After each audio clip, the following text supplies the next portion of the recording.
Oke, halo sobat Lamun, balik lagi dengan gua Krisna tapi nggak biru. Di video kali ini saya akan membahas sebuah film horor teraris pada tahun 2017 yang dimana film ini juga membuka pasar horor di bioskop Indonesia yang dulunya hanya menampilkan adegan-adegan dewasa dan alur ceritanya begitu-begitu saja.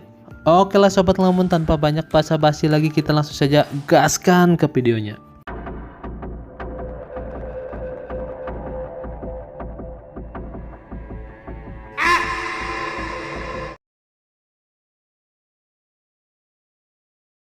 Cerita akan berfokus kepada pengalaman hidup salah seorang perempuan yang bernama Risa Saraswati, dan film Danur 2017 pun baru saja dimulai. Dan kemudian scene pun berpindah ke masa kecilnya Risa, dan pada saat itu Risa hanya tinggal bersama ibunya yang sedang mengandung adiknya, yang dimana ayahnya Risa adalah seorang pengusaha yang sering keluar kota. Dan di sini terlihat Risa sering merasa kesepian dikarenakan ibunya sibuk bekerja di dinas sosial, dan bahkan pada hari ulang tahunnya Risa pun tidak ditemani oleh ibunya. Tahun ini aku cuma mau teman supaya nggak sendirian lagi. Namun setelah Risa berdoa, hal aneh pun terjadi, di mana tiba-tiba di lantai atas terdengar suara anak kecil. Dikarenakan gak horor gak kepo, Risa pun langsung mengecek ke lantai atas. Lalu kemudian Risa pun mengecek sebuah lemari yang berada di kamarnya hingga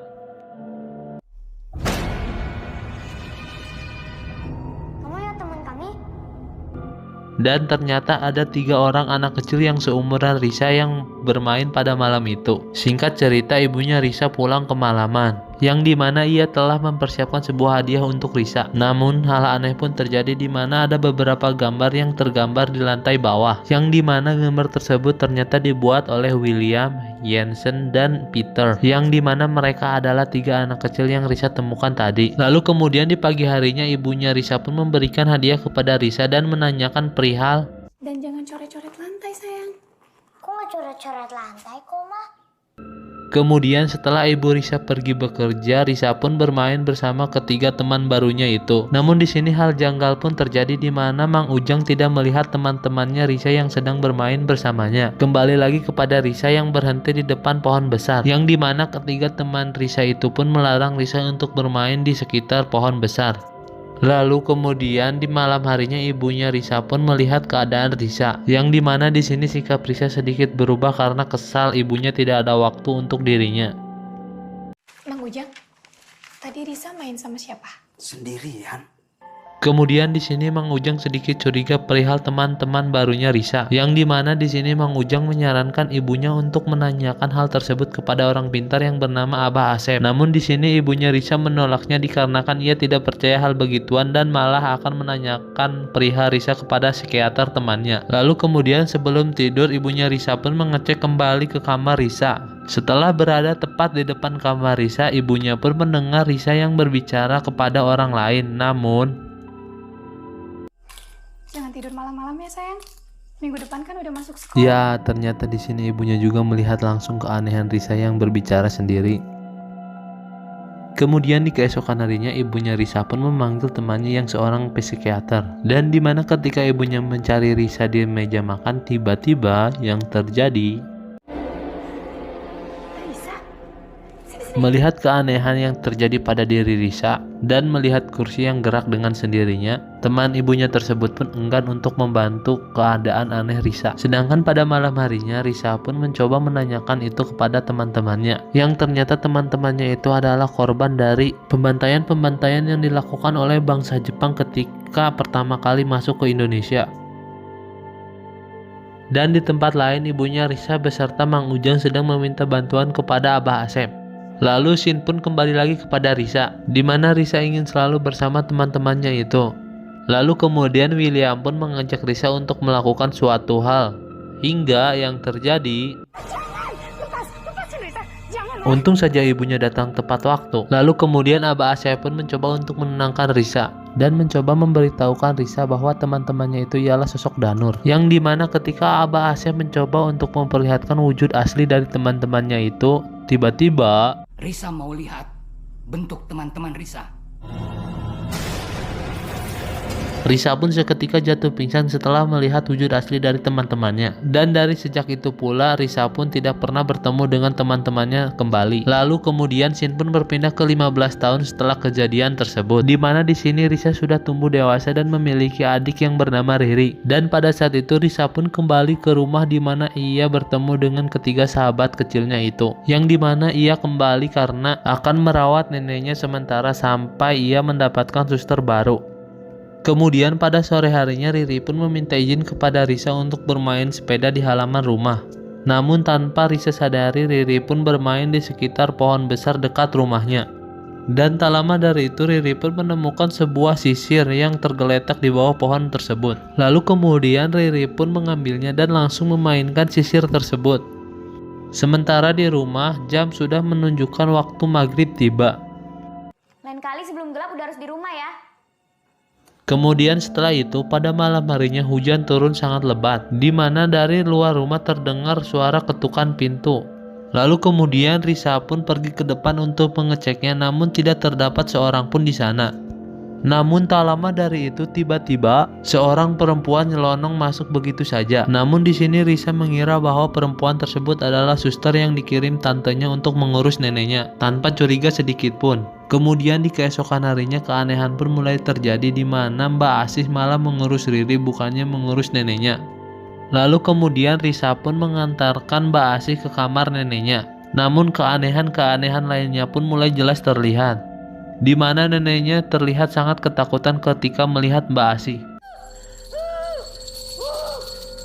Setelah menenangkan neneknya, Risa pun curiga dengan Mbak Asih yang tidak terdapat di kamar neneknya tersebut. Eta si bagoy, ternyata Mbak Asih malah sedang asik memandikan Riri. Nah kan Risa pun nambah bingung di sini hingga tiba-tiba yang terjadi, keanehan pun makin menjadi-jadi, di mana pada malam harinya Andri pun melihat Riri yang keluar dari kamarnya. Dan ketika Andri sedang menggendong Riri, tiba-tiba sosok bayangan hitam pun mulai mengikutinya. Kemudian di keesokan harinya Risa pun mulai browsing perihal cara melihat hantu. Lu jarang main sama Riri ya, Sa? Kemudian Andri pun membahas Riri yang sering sekali bermain sendirian. Mama gak pernah ngabarin ada suster baru. Lu temenin Riri, kasihan dia sendirian, Sa. Dan ya, ternyata selama ini Mbak Asih ialah sosok dari penunggu pohon besar yang terdapat di sekitar rumahnya. Dan bahkan ketika Risa sedang sholat, ia pun mendapatkan gangguan-gangguan dari sosok Mbak Asih tersebut. Dan di sisi lain ketika Andri sedang akan memakan makanannya, Andri pun melihat sosok perempuan yang sedang memperhatikannya dari arah kamar neneknya. Lalu Andri pun mencoba untuk mengecek ke atas, yang dimana ia tidak melihat seorang pun berada di sana. Dan pada saat itu pula tiba-tiba neneknya mengalami kerasukan. Kemudian tak lama dari itu Risa pun datang dan langsung mengikat neneknya agar tidak memberontak. Sementara itu di sisi lain Riri pun diajak ke depan pohon besar oleh Mbak Asih. Kemudian scene pun kembali lagi kepada Risa, di mana setelah ia menenangkan neneknya, ia pun mulai teringat kepada Riri. Lalu Risa dan Andri pun mulai mencari keberadaan Riri di rumahnya, yang dimana teror dari hantu Mbak Asih pun semakin menjadi-jadi, bahkan hampir mencelakai Risa pada saat itu. Dan bukan hanya Risa yang mendapatkan gangguan dari hantu Mbak Asih, bahkan Andri juga dibuat pingsan oleh hantu Mbak Asih tersebut. Di tengah keputusasaan Risa, ia pun mencoba untuk menghubungi ibunya. Setelah menelepon ibunya, Risa pun mulai teringat perihal ketiga sahabat masa kecilnya itu. Lalu kemudian Risa pun mencoba untuk memanggil ketiga sahabatnya tersebut dengan menggunakan lagu favoritnya. Dan ya, tanpa disangka-sangka Risa pun berhasil memanggil ketiga sahabatnya tersebut. Kemudian sahabatnya pun menjelaskan perihal hantu Mbak Asih yang sering berbuat jahat kepada anak kecil. Bahkan bukan hanya Riri korbannya yang telah Mbak Asih bawa ke dunia mereka. Lalu ketiga sahabatnya pun menyuruh Risa untuk menjemput Riri di dunia mereka bertiga. Tanpa pikir panjang, Risa pun langsung masuk ke dunia mereka bertiga untuk mencari Riri dan dibimbing oleh ketiga sahabatnya tersebut. Setelah Risa mengikuti seluruh petunjuk yang dibuat oleh sahabatnya, Tak lama dari itu pun Risa melihat Riri yang tak sadarkan diri yang akan dibawa oleh Mbak Asih. Sementara itu di dunia manusia, Mbah Asep menemukan sisir milik Mbah Asih. Kemudian tak lama dari itu Mbah Asep pun mendapatkan penglihatan, di mana Mbah Asep dapat melihat masa lalu dari Mbah Asih yang membunuh anaknya. Dikarenakan anak yang dilahirkan Mbah Asih adalah anak dari hubungan haram. Dan karena depresi, Mbah Asih pun memutuskan untuk mendiskon umur di bawah pohon rindang tersebut. Setelah melihat kejadian tersebut pun Abah Asep menyuruh ibunya Risa untuk menancapkan sisir tersebut di bawah pohon besar di halaman rumahnya.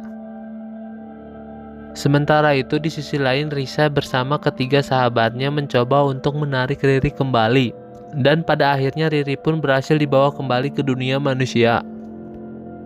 Kemudian 3 hari setelah kejadian tersebut, ibunya Risa memutuskan untuk membawa nenek beserta Andri tinggal bersamanya di rumahnya. Dan film pun ditutup dengan seorang anak yang berhasil menemukan sisir Mbah Asih kembali.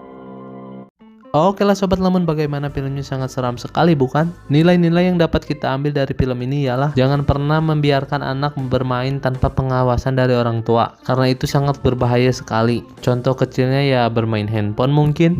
Oke lah Sobat Lemon, jika kalian suka dengan konten seperti ini jangan lupa untuk tekan like, comment, and subscribe. Bye bye.